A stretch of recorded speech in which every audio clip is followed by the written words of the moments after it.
শিক্ষার্থী আসসালামু আলাইকুম। বাংলা দ্বিতীয় ক্লাসে তোমাদের স্বাগত জানাচ্ছি। আশা করি তোমরা সকলে ভালো আছো। আলহামদুলিল্লাহ আমিও ভালো আছি। গত ক্লাসে আমরা বাকযন্ত্র নিয়ে আলোচনা করেছিলাম। আশা করি তোমরা সেই বিষয়টি খুব ভালোভাবে জানো। বাকযন্ত্র কি এটি আমাদের আগে বুঝতে হবে। ধ্বনি উচ্চারণ করার সময় যে সকল প্রত্যঙ্গগুলো কাজে লাগে তাকে বাকযন্ত্র বলে। তো বাকযন্ত্র ফুসফুস থেকে শুরু করে ওষ্ঠ পর্যন্ত, মানে ঠোঁট পর্যন্ত যতগুলো বাক প্রত্যঙ্গ রয়েছে সেই বাক প্রত্যঙ্গগুলোকে বাকযন্ত্র বলা হয়। তো নামিরার কাছে প্রশ্ন, নামিরা বলো তো ধ্বনি সৃষ্টিকারী বায়ু প্রবাহের উৎস কি? স্যার ফুসফুস। হ্যাঁ, ফুসফুস। ধন্যবাদ তোমাকে। এবার নাফিসা বলো সবচেয়ে সচল অঙ্গ বা সক্রিয় বাকযন্ত্রের নাম কি? জিভ বা জিহ্বা। জি, ধন্যবাদ তোমাকে। আচ্ছা বলো দেখি আমাদের স্বরযন্ত্রের অবস্থান কোথায়?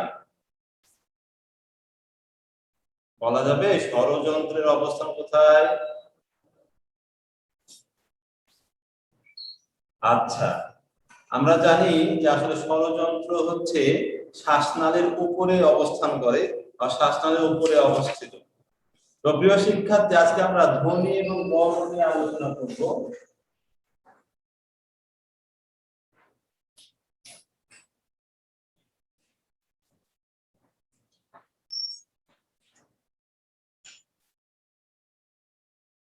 আজকে আমাদের আলোচনার বিষয় ধ্বনি ও বর্ণ।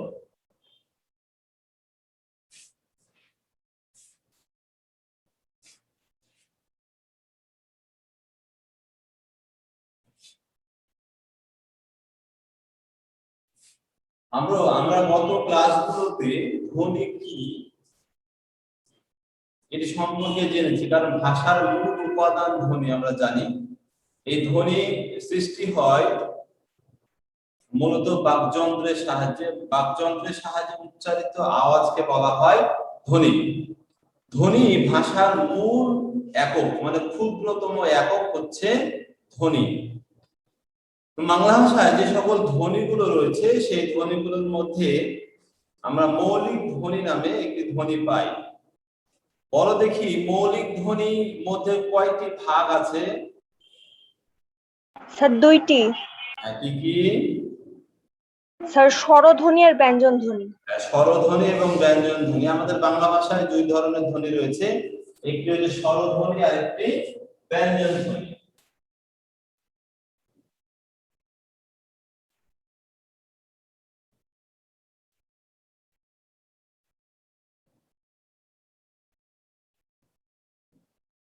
যে ধ্বনি উচ্চারণে ফুসফুসচারিত বাতাস মুখ বিবরে বা মুখ গল করে কোথাও বাধাপ্রাপ্ত হয় না তাকে বলা হয় স্বরধ্বনি।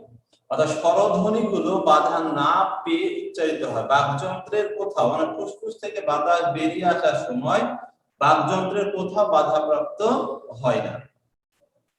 বাংলা ভাষায় যে সকল স্বরধ্বনিগুলো রয়েছে সেই স্বরধ্বনিগুলো আমরা জানি। আমার মৌলিক স্বরধ্বনি রয়েছে 7টি। মৌলিক স্বরধ্বনি কয়টি? 7টি রয়েছে মৌলিক স্বরধ্বনি। এগুলো হচ্ছে ধ্বনি এবং বর্ণের মধ্যে পার্থক্য অবশ্যই আমাদেরকে বোঝার চেষ্টা করতে হবে। মৌলিক স্বরধ্বনি রয়েছে 7টি। এটি স্বরে অ, স্বরে আ, হ্রস্ব ই, হ্রস্ব উ, এ, ও। আরেকটি লিখি নাই, সেটি আসলে ধ্বনি। আমাদের এই যে ধ্বনি এবং আরেকটি হচ্ছে এ, এই ধ্বনিটি আমাদের বর্ণমালার মধ্যে নেই কিন্তু উচ্চারণের মধ্যে আছে। আমরা দেখো একটি শব্দ লিখেছি, কি লিখেছি? দেখা। লিখেছি কিন্তু দেখা। দেখা উচ্চারণ করি কি? উচ্চারণ হয় দেখা। আমরা কিন্তু উচ্চারণে পেলাম। ধ্বনি একটি মৌখিক বিষয়, তোমরা সবাই জানো যে ধ্বনি হচ্ছে মৌখিক বিষয়, তো মুখে উচ্চারিত হয় আর কানে শোনা যায় ধ্বনি। আর এই ধ্বনিগুলোকে লিখে প্রকাশ করার জন্য যে সংকেত বা চিহ্ন ব্যবহার করা হয় তাকে বলা হয় বর্ণ। আমাদের বাংলা ভাষায় মৌলিক স্বরধ্বনি রয়েছে মোট 37টি, মৌলিক ধ্বনি রয়েছে মোট 37টি। এর মধ্যে স্বরধ্বনি রয়েছে 7টি, আমরা 7টি স্বরধ্বনি অলরেডি লিখেছি। আর মৌলিক ব্যঞ্জন ধ্বনি রয়েছে 30টি। মৌলিক ব্যঞ্জন ধ্বনি রয়েছে 30টি। আমাদের বর্ণমালায় মোট বর্ণের সংখ্যা কয়টি? মৌলিক 39টি। 39টি ব্যঞ্জন বর্ণ রয়েছে, এর মধ্যে মৌলিক বলা হচ্ছে 30টি। আর 9টি বর্ণকে মৌলিক বর্ণ বলা হচ্ছে না। সেই বর্ণগুলো আমাদেরকে একটু জানতে হবে। আমরা যদিও প্রশ্নের ভাবে অনেক সময় আসতে পারে যে কোন কোন বর্ণ নিচে কোনটি মৌলিক ব্যঞ্জন বর্ণ নয়, তখন কিন্তু অবশ্যই জানা দরকার। তাহলে মৌলিক বর্ণ কোনগুলো আর মৌলিক বর্ণ নয় কোনগুলো, এগুলো আমাদেরকে জানা উচিত। তাহলে দেখো আমাদের ইও এবং উ, এই ও কে মৌলিক বর্ণ বলা হচ্ছে না।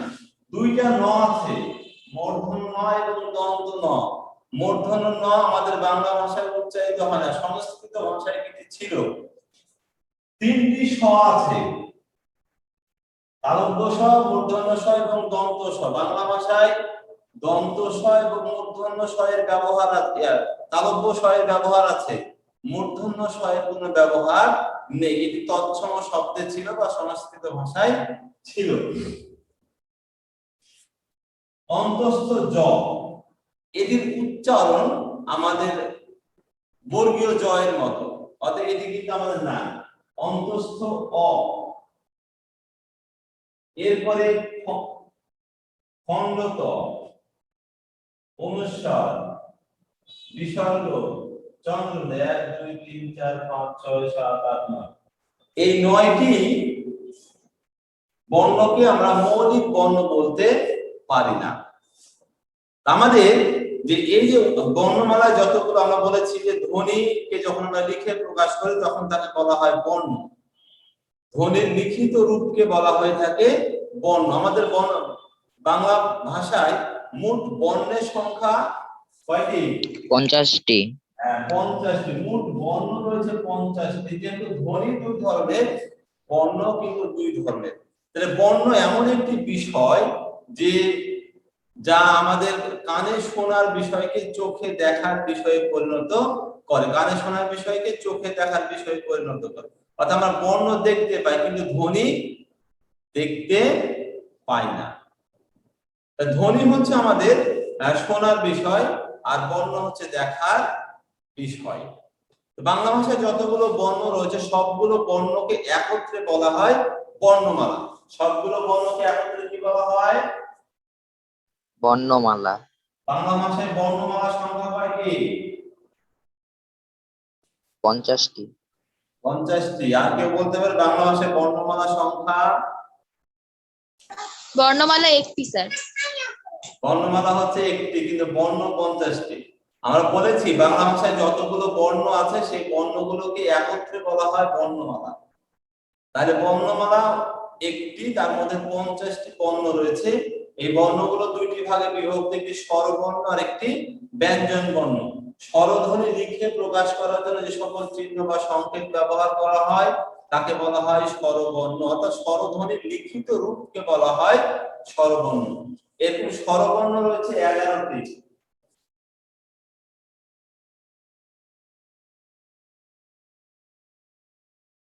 স্বরবর্ণ 11টি, ব্যঞ্জন বর্ণ 39টি। 39টি, মোট হচ্ছে 50টি বর্ণ রয়েছে। এই যে স্বরবর্ণগুলো আমরা লিখে প্রকাশ করি, তাহলে দেখো এর মধ্যে হ্রস্বতা এবং দীর্ঘতা রয়েছে। মৌলিক যে ধ্বনিগুলো আমরা দেখেছি স্বরধ্বনিগুলো, এর মধ্যে শুধু হ্রস্ব ধ্বনিটি রয়েছে, দীর্ঘ ধ্বনিটি নেই। দীর্ঘ ই, দীর্ঘ উ, রি। আমাদের সংস্কৃত ভাষায় একটি রি ছিল। অনেক ব্যাকরণবিদ বাংলা ভাষায় রি এর অস্তিত্ব স্বীকার করে, তারা একে স্বরবর্ণ বলতেই চান না, কারণ তার উচ্চারণটা হচ্ছে রয় রস্ব রি বা রয় দীর্ঘ রি এর মতো। এ কারণে এবং ওই এবং ও এই দুটি যৌগিক স্বরবর্ণ, ওই এবং ও এই দুটি হচ্ছে যৌগিক স্বরবর্ণ, কারণ এর মধ্যে দুইটি করে বর্ণ আছে। ওই যদি আমরা বিশ্লেষণ করি তাহলে পাই স্বরীয় যোগ হ্রস্ব ই ওই, অথবা ও যোগ হ্রস্ব ই, এই দুটো মিলে ওই উচ্চারিত হয়, আর ও উচ্চারিত হয় ও যোগ হ্রস্ব উ। এই যে আমাদের বাংলা বর্ণমালায় বর্ণগুলো আমরা দেখতে পাচ্ছি, তার মধ্যে মৌলিক এবং যৌগিক এভাবে দেখতে পাচ্ছি, যৌগিক বর্ণ এবং মৌলিক বর্ণ। কিন্তু বর্ণমালার মধ্যে 11টি বর্ণ রয়েছে যা মৌলিক স্বরধ্বনির মধ্যে আমরা পাই না, এবং ব্যঞ্জন বর্ণ রয়েছে 39টি। তাহলে মোট 50টি আমাদের বর্ণ নিয়ে আমাদের বাংলা ভাষায় বর্ণ গঠিত। আমরা এই বর্ণগুলো স্বরবর্ণ এবং ব্যঞ্জন বর্ণ ব্যবহারের দিকে যদি লক্ষ্য রাখি, তাহলে দেখি ব্যবহার আমরা দুই ধরনের পাচ্ছি, একটি হচ্ছে পূর্ণ রূপে আর একটি সংক্ষিপ্ত রূপে। স্বরবর্ণের সংক্ষিপ্ত রূপকে কি বলা হয়? ফলা। স্বরবর্ণের সংক্ষিপ্ত রূপকে বলা হয় ওকার। কার। কার। আর হচ্ছে স্বরবর্ণের সংক্ষিপ্ত রূপ। এরকম কার চিহ্ন রয়েছে 10টি। বাংলা ভাষায় মোট কার চিহ্ন রয়েছে 10টি, আর বর্ণ রয়েছে কয়টি? 11টি। বর্ণ 11টি, 10টি কার চিহ্ন রয়েছে। আমরা কার চিহ্নগুলো দেখি ব্যঞ্জন বর্ণের সাথে যুক্ত হয়। এটি ব্যঞ্জন বর্ণের পরে যুক্ত হতে পারে, ব্যঞ্জন বর্ণের নিচে যুক্ত হতে পারে, উভয় পাশে যুক্ত হতে পারে, সামনে যুক্ত হতে পারে। কিন্তু স্বরবর্ণগুলো ব্যঞ্জন বর্ণের সামনে লেখা হলে আসলে যখন আমরা বিশ্লেষণ করি তখন কিন্তু আর সামনে থাকে না, পরেই চলে আসে। যেমন এই যে বি, এটি আমরা দেখতে পাচ্ছি কার চিহ্নটি সামনে আছে, অবস্থান সামনে, কিন্তু যখন বিশ্লেষণ করব তখন তা পরে, অর্থাৎ ব্যঞ্জন বর্ণের সাথে যুক্ত হয়, পরবর্তীতে এটি যুক্ত হয়ে থাকে, কিন্তু তার অবস্থান ব্যঞ্জন বর্ণের পূর্বে। তাহলে 10টি কার চিহ্ন পাচ্ছি, একটি বর্ণের কার চিহ্ন নেই, সেই বর্ণটি হচ্ছে স্বরেয়। স্বরে অ। আমরা জানি যদি কোনো শব্দের উচ্চারণ হসন্ত না হয় এবং কোনো স্বরধ্বনি যুক্ত না থাকে, অর্থাৎ কার যুক্ত না থাকে, তবে মনে করতে হয় সেই ব্যঞ্জন বর্ণের সাথে স্বরে অ আছে, অর্থাৎ প্রতিটি ব্যঞ্জন বর্ণ উচ্চারণ করার সময় অ উচ্চারিত হয়। তাহলে আমরা এই যে আ আছে বলে আমরা ধরে নিই, তাহলে আ প্রতিটি ব্যঞ্জন বর্ণের সাথে বিলীন অবস্থায় থাকে। আমরা স্বরবর্ণের যেমন সংক্ষিপ্ত রূপ দেখি, ব্যঞ্জন বর্ণেরও কিন্তু একটু সংক্ষিপ্ত রূপ রয়েছে। ব্যঞ্জন বর্ণের বিকল্প রূপের নাম হচ্ছে পুনর্বর্ণ।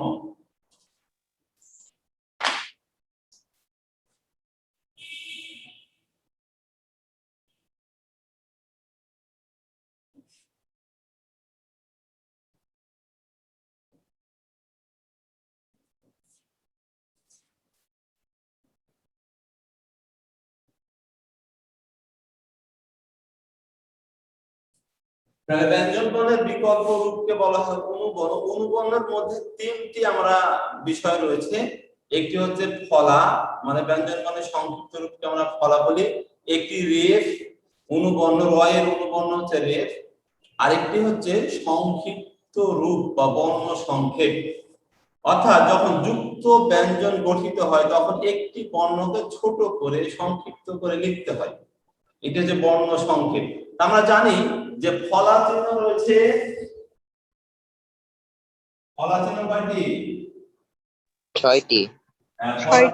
রয়েছে 6টি। এই 6টি ফলা হচ্ছে তোমাদের শ্রেণীর মধ্যে 3টি ফলা আছে, নবম। নবম তোমাদের যে শ্রেণীর নাম, এখানে 3টি ফলা আছে, নফলা, বফলা, মফলা। আর হচ্ছে জ, র, ল, এই 3 তিনটে হচ্ছে ফলা, তাহলে মোট 6টি ফলা আমরা পাচ্ছি ন ব ম জ র ল। এর ব্যবহার আমরা গত ক্লাসগুলোতে পড়েছি, কোথায় ন ম এবং ব উচ্চারিত হয় না, ফলা হিসাবে ব্যবহার শিখেছি। তো র এর অনুবর্ণকে আমরা বলছি রেফ, তাহলে র ফলাও ব্যবহার করা হয় এবং রেফও কিন্তু আমরা ব্যবহার করি। তাহলে র এর আমরা দুইটা রূপ আছে, একটা হচ্ছে রেফ আর একটা হচ্ছে ফলা। রেফ তো গণের উপরে যুক্ত হয় আমরা জানি, ফলা নিচে যুক্ত হয়, যেমন নম্র, এটি হচ্ছে ফলা আমরা সবাই জানি। আর বর্ষণ বর্ষা আমরা বলতে পারি এটি হচ্ছে রেফ। রেফ এর অনুবর্ণ হচ্ছে র এর অনুবর্ণ হচ্ছে রেফ, মানে অনু শব্দের অর্থ আমরা সবাই জানি, অনুসরণ করে যেটা লেখা হয়। র এর অনুসরণে যে বর্ণটি লেখা হয়ে থাকে তাকে বলা হয় রেফ, আর র এর সংক্ষিপ্ত রূপকে বলা হয় ফলা। আর বর্ণ সংক্ষেপ বলেছি, আমাদের যখন যুক্ত বর্ণ গঠিত হয়, সেই যুক্ত বর্ণ গঠিত হওয়ার সময় প্রথম বর্ণটি সংক্ষিপ্ত করে লিখতে হয়।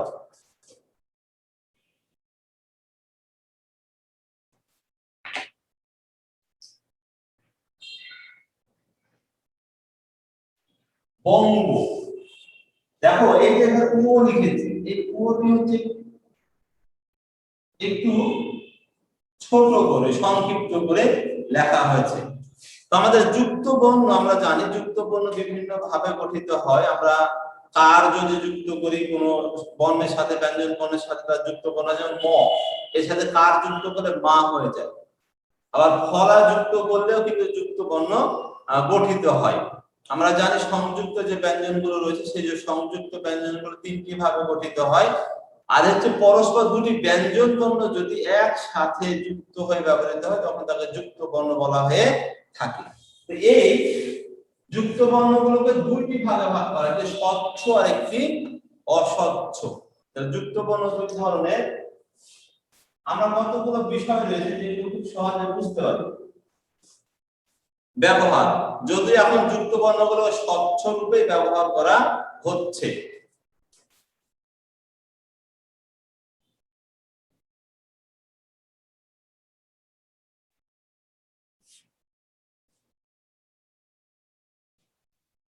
শব্দ, উল্টা, রক্ত, যুক্ত বর্ণ। কিন্তু বর্তমানে সব যুক্ত বর্ণগুলোকে স্বচ্ছভাবে লেখার একটি প্রবণতা আমরা লক্ষ্য করেছি। এরপরে আমাদের বর্ণমালার মধ্যে কতগুলো বর্ণ রয়েছে যেগুলো আমরা খুব সহজে বুঝি না, বলা হচ্ছে অস্বচ্ছ যুক্ত বর্ণ। যেমন দেখো এই যে ক এ ক লিখেছি, এখানে ক যোগ ত, কিন্তু বোঝা যাচ্ছে না এই যে ক এ ত। আবার এমন কতগুলো বর্ণ রয়েছে, এই যে ক্ষীয় বর্ণটি রয়েছে, এখানে ক যোগ মূর্ধন্য স, কিন্তু বোঝার উপায় নেই, ক বোঝা যায় না, মূর্ধন্য স বোঝা যায় না। একই ভাবে রয়েছে হয় ম, ক যোগ ম, বোঝার উপায় নেই। আবার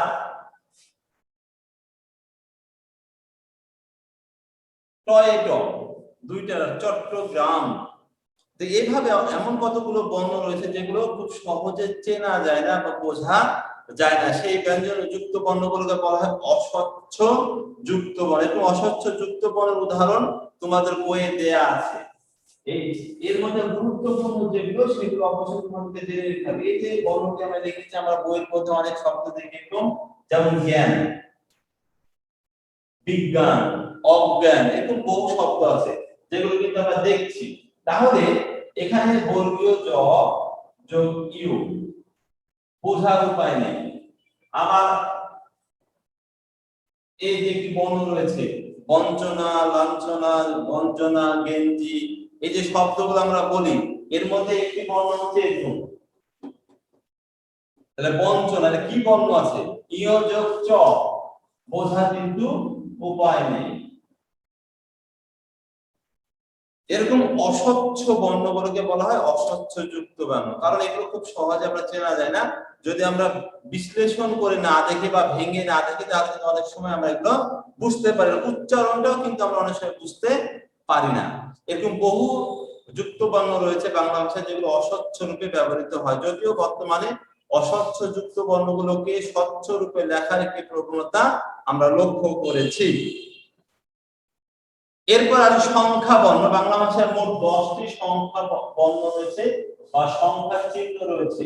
সংখ্যাকে লিখে প্রকাশ করার জন্য 10এর চিহ্ন বা সংকেত আমরা ব্যবহৃত হতে দেখি, সেগুলোকে সংখ্যা বর্ণ বলা হয়ে থাকে। এবং সংখ্যা বর্ণের সংখ্যা হচ্ছে 10টি। আমরা অঙ্ক বা গণিত শাস্ত্রে এগুলো ব্যবহৃত হয়।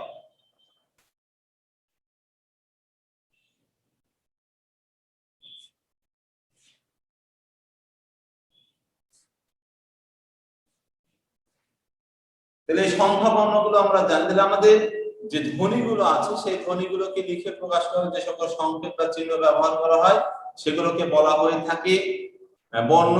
যেহেতু ধ্বনি দুই ধরনের, স্বরধ্বনি বাধা না পেয়ে উচ্চারিত হয়, ব্যঞ্জন ধ্বনি কোনো না কোনো অঙ্গ দ্বারা বাধাপ্রাপ্ত হয়ে উচ্চারিত হয়। এবং আমরা গত ক্লাসে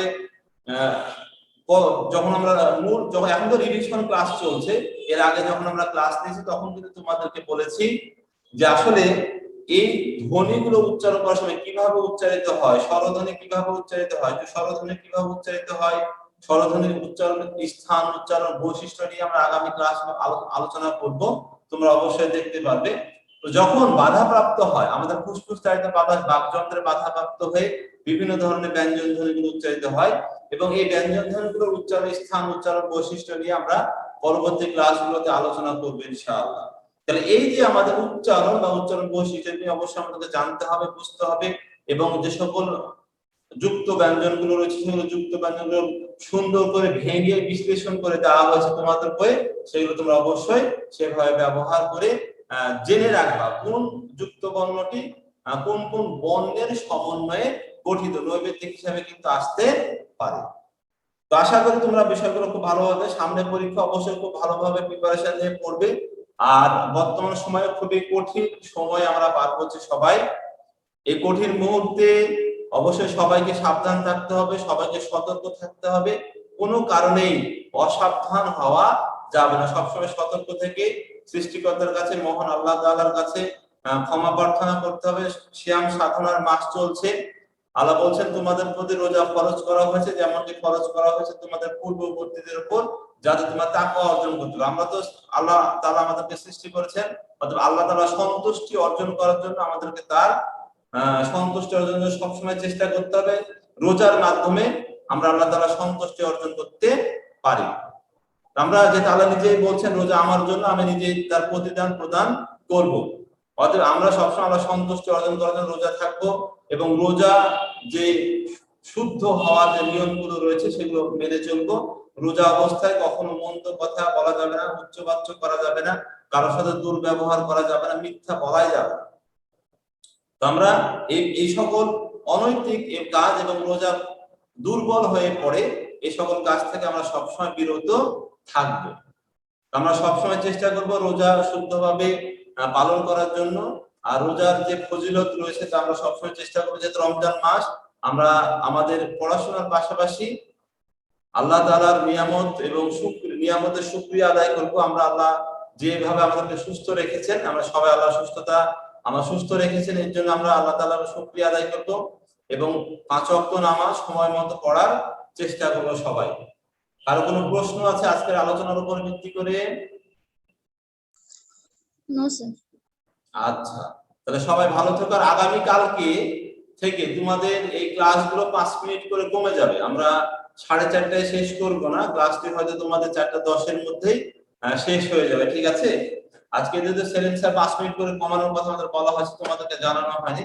তো আমরা সব ক্লাসগুলো 30 মিনিট করে নিব, 2টা থেকে 4টার মধ্যে ইনশাআল্লাহ, 4টা বা 4:15-এর মধ্যে শেষ হয়ে যাবে। সবাই ভালো থেকো, সুস্থ থেকো। আসসালামু আলাইকুম ওয়া রাহমাতুল্লাহ।